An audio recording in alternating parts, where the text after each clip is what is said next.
Há momentos em que eu me entristeço durante a noite. Este é o Dr. Henry Blackaby. Quando Deus diz, Henry, não fale sobre o seu pecado a partir de sua perspectiva, porque você irá justificá-lo. Irá acomodar as coisas. O pecado não parecerá tão ruim se você o vir do seu ponto de vista. Henry, quero que você o veja do meu ponto de vista. Este é o Aviva Nossos Corações com Nancy DeMoss Wolgemuth. Estamos estudando a série Buscando a Deus, que aborda a alegria do avivamento pessoal. Já estudamos sobre a humildade e o quebrantamento.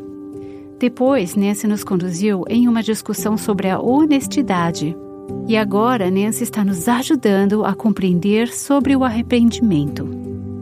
Se você perdeu alguma das mensagens do Buscando a Deus até aqui, você pode ouvi-las no nosso site www.avivanossoscorações.com. Aqui está Nancy, na voz de Renata Santos.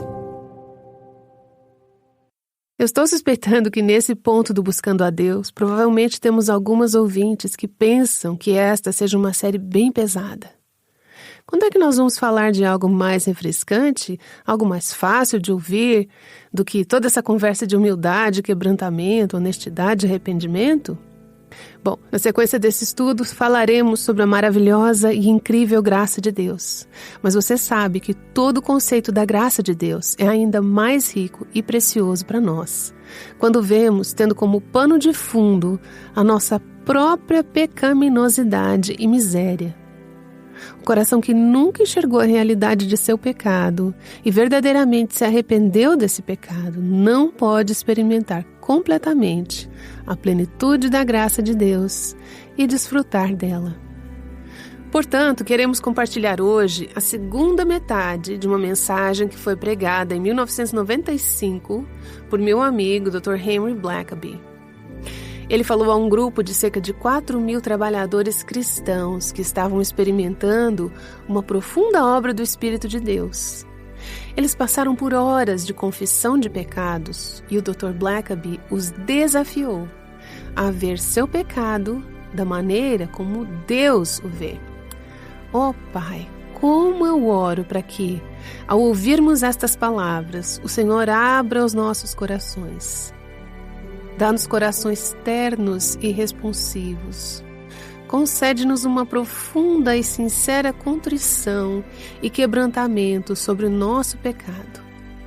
Concede-nos o dom do arrependimento para que a Tua graça flua de novas maneiras em nossas vidas e através delas. Eu oro em nome de Jesus. Amém. Vamos ouvir agora o Dr. Henry Blackaby. Abram suas Bíblias em 2 Samuel capítulo 12, começando no versículo 7. Você é esse homem, disse Natã a Davi. E continuou, assim diz o Senhor, o Deus de Israel. Então Deus começa a dizer, e eu vou parafrasear aqui alguns versículos conforme eu tentei interpretar esta passagem. Deus disse, Davi, seu pecado foi cometido em meio à minha graça. Se você não soubesse o que eu havia feito, seu pecado teria sido muito diferente. Mas você pecou ignorando por completo a minha graça para com você. Davi, você pecou ignorando por completo a minha bondade e a minha graça. Isso torna o seu pecado muito mais doloroso. Eu fiz por você o que não fiz pelos outros e você pecou mesmo assim. Eu te mostrei mais coisas do que mostrei aos outros e fiz mais por você. É por isso que o pecado de um líder é muito mais grave perante Deus do que daquele que nunca passou pelo processo em que a sua graça fez coisas incríveis e maravilhosas por ele. A graça que nos tira da posição de anonimato, nos salva, nos coloca em um ministério, nos dá responsabilidade e depois disso tudo nos confia o seu povo. Nosso pecado é muito mais grave para Deus nesse contexto. De fato, a seguir você pode se surpreender se ainda não estiver familiarizado com a história. Deus disse, Davi, ao pecar ignorando por completo o meu amor, significa que você despreza a minha lei, despreza a minha palavra e me despreza. Ó Senhor, eu não te desprezei, eu apenas caí em pecado. Deus disse, você não cai em pecado, você escolhe pecar. Não existe isso de cair em pecado. Pecado é uma escolha e, Davi, você fez uma escolha mesmo com todas as informações que eu te dei. E essa forma de ver o pecado coloca-o em uma categoria completamente diferente. Não é um deslize, não é um deslize pessoal. É uma ofensa por meio da qual eu desprezei a bondade do Senhor e a palavra do Senhor. E ele diz, Davi, você me desprezou quando cometeu o seu pecado. Então, o que Deus se tornou para mim? Ele se tornou um conceito com o qual eu mal consigo lidar. Há momentos em que eu me entristeço durante a noite, quando Deus diz, Henry, não fale do seu pecado a partir da sua perspectiva, porque você irá justificá-lo, irá amenizá-lo. O pecado não parecerá tão ruim se você o vir do seu ponto de vista. Henry, quero que você o veja do meu ponto de vista. Leiam comigo. Não há nada que tenha causado tanta dor ao meu coração com relação ao meu pecado como o que ele diz a Davi. Ouçam enquanto eu leio. Ele diz, você fez isso às escondidas, mas eu o farei diante de todo Israel em plena luz do dia. Então Davi disse a Natã, pequei contra o Senhor. E Natã respondeu, o Senhor perdoou o seu pecado. Você não morrerá. Entretanto, posso afirmar que quando pecamos, isso tem implicações de longo alcance e precisamos do conselho e da ajuda de pessoas piedosas para saberem como Deus pode nos conceder graça e força para carregar as consequências de nossos pecados. E então, Ele agirá e a vitória será ainda mais surpreendente para o mundo que nos observa. Mas ouçam, essa declaração muito dura vinda do coração de Deus. Ele diz que Davi não morreria. Entretanto, porquanto com este feito deste lugar, sobremaneira a que os inimigos do Senhor blasfemem, também o filho que nasceu certamente morrerá. Eu disse, Senhor, se eu sou um líder entre o seu povo e peco, dou grande ocasião aos inimigos de meu Senhor para blasfemarem contra ti. Eu disse, Senhor, se eu não quero que isso aconteça, ele disse, então pare de pecar. Você sabe que há inimigos de Deus que dariam qualquer coisa no mundo para me ver pecar, porque eles querem blasfemar contra o meu Senhor? Uma coisa é dizer, Senhor, eu te amo de todo o coração. Outra coisa é dizer, ó Deus, peço que me impeça de pecar para que eu não dê grande ocasião aos seus inimigos de blasfemar contra o teu santo nome. Entenda que Davi enxergou as coisas apenas de uma perspectiva. Deus disse, você sabe o que você fez, Davi?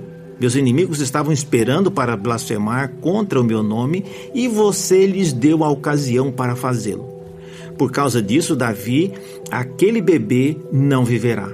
E o coração de Davi é descrito como um coração de acordo com o coração de Deus, e Davi sabia que Deus era um Deus de misericórdia. Ele tinha ouvido a voz de Deus dizendo que a criança não viveria. Davi prosseguiu com a sua prática em comum. Ele imediatamente tirou todas as suas vestes reais, vestiu pano de saco e colocou cinzas sobre a sua cabeça. Ele rasgou suas vestes e chorou. Ele jejuou repetidas vezes e orou durante todo o tempo em que a criança ainda estava viva.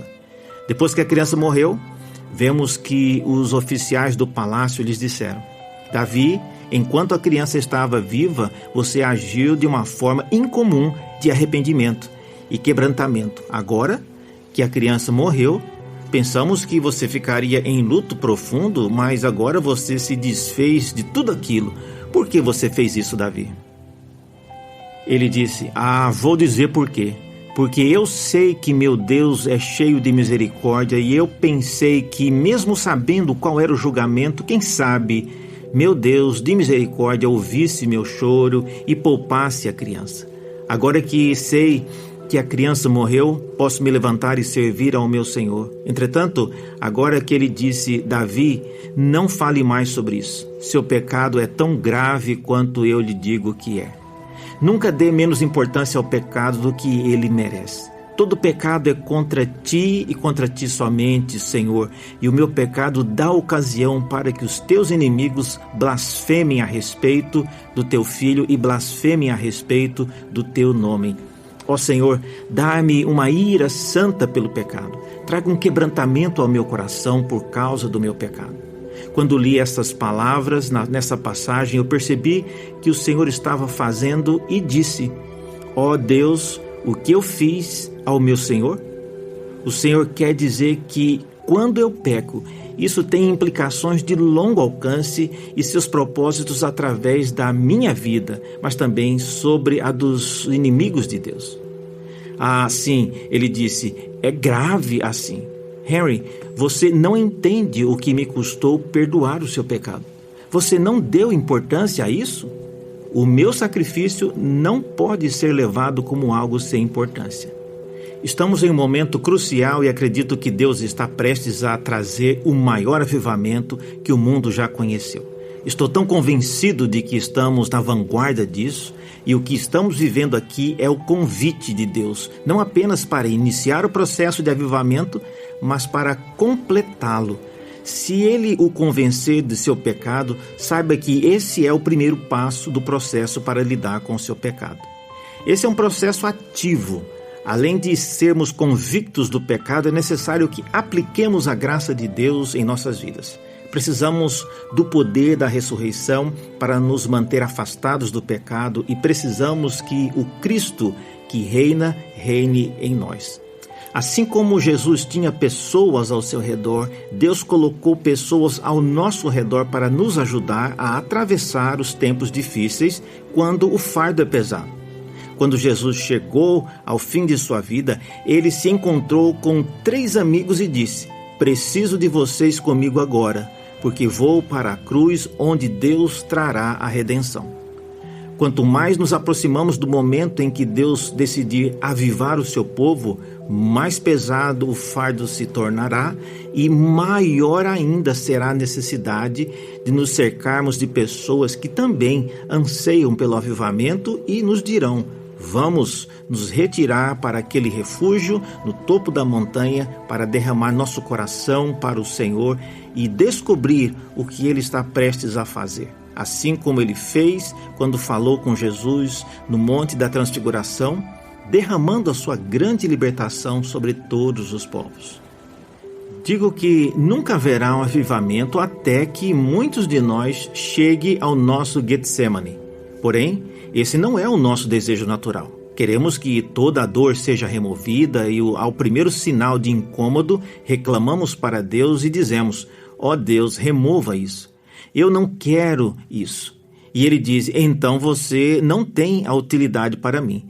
Deixe meu filho levá-lo ao seu Getsemane, porque do Getsemane vem a redenção do mundo. Se Deus está prestes a trazer um grande avivamento, Ele chega por meio das dores de parto e alguém tem que suportar as dores de parto e dar a luz ao avivamento.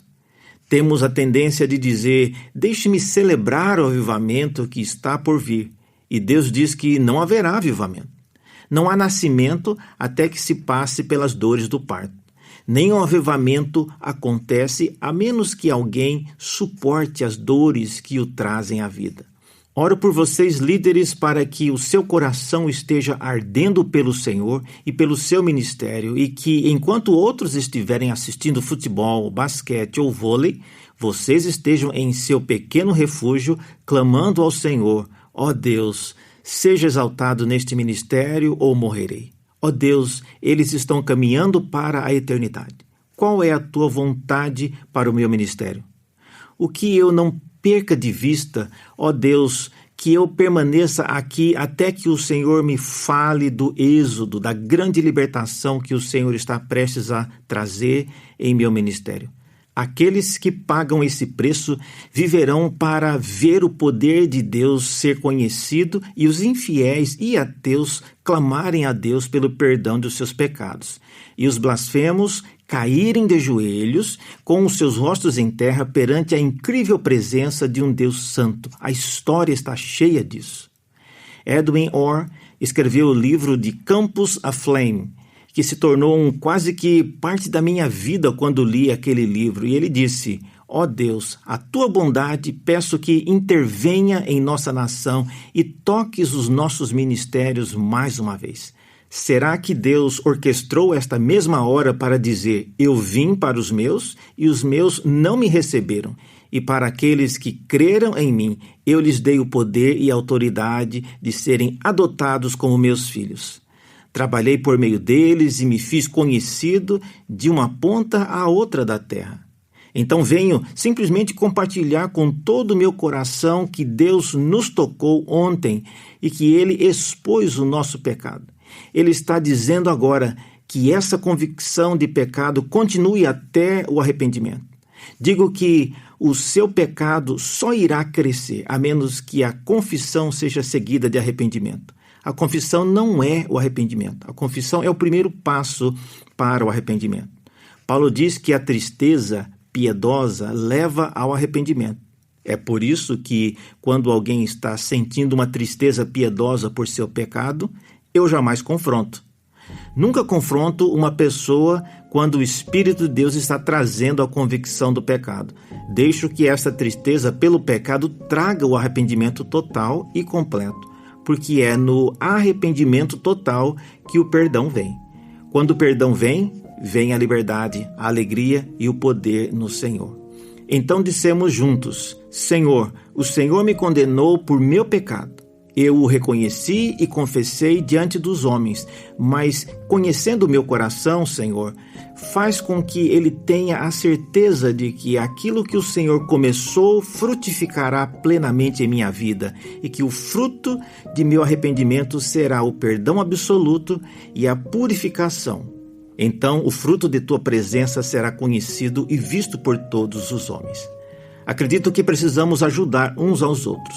Creio que é importante que, quando vemos um de nossos amigos íntimos sob grande convicção por causa de seu pecado e temos influência sobre suas vidas, é importante dizer que Deus o está convencendo de seu pecado. É uma parte incrível da mordomia.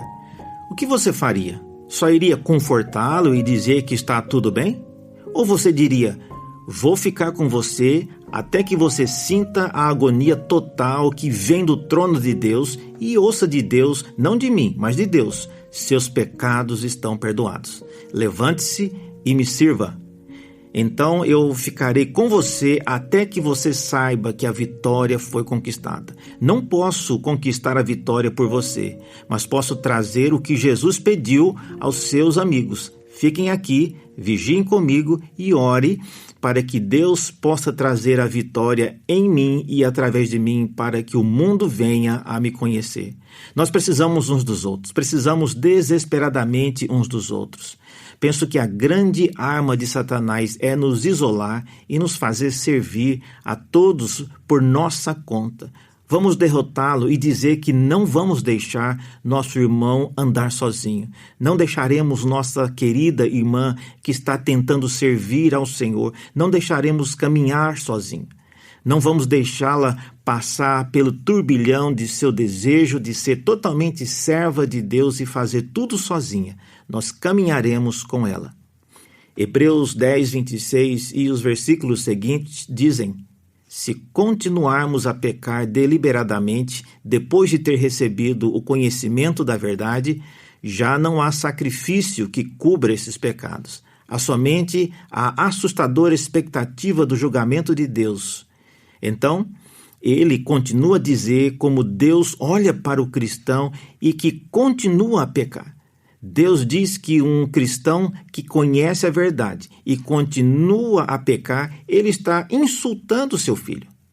Então, ele está profanando o sangue do pacto que separou-o para Deus e desprezando o Espírito da graça. Esse é o nível de importância do pecado para Deus. O pecado é grave. Ele afeta seu filho, afeta a aliança de amor que ele fez e afeta a ação do Espírito Santo dentro de nós. Ó Deus, vimos aqui para pedir que não deixe nenhum vestígio de pecado em nossas vidas. Estamos perante o Senhor, com nossas mentes e corações convictos da verdade, queremos abandonar o pecado e te rogamos que nos ajude a rejeitar o pecado, nos purifique e restaure a alegria da tua salvação. para que nossas vidas sejam um canal pelo qual outros possam se converter e os injustos possam ser instruídos. Senhor, isso é o que eu quero. Pai, somos honrados e privilegiados por conhecê-lo. Grande parte do mundo nunca te encontrou ou ouviu falar do seu amor como um dia nós ouvimos. A maior parte do nosso mundo nunca conheceu a maravilhosa graça que o Senhor concedeu através de Jesus, seu Filho. Muitos nunca ouviram que houve uma cruz na qual, por amor, o Senhor carregou os pecados do mundo por meio do teu Filho. A maioria nunca soube de um Espírito Santo que nos convence de pecado, que nos mostra a tua justiça e nos liberta do julgamento. Ó Deus, nós temos tanto.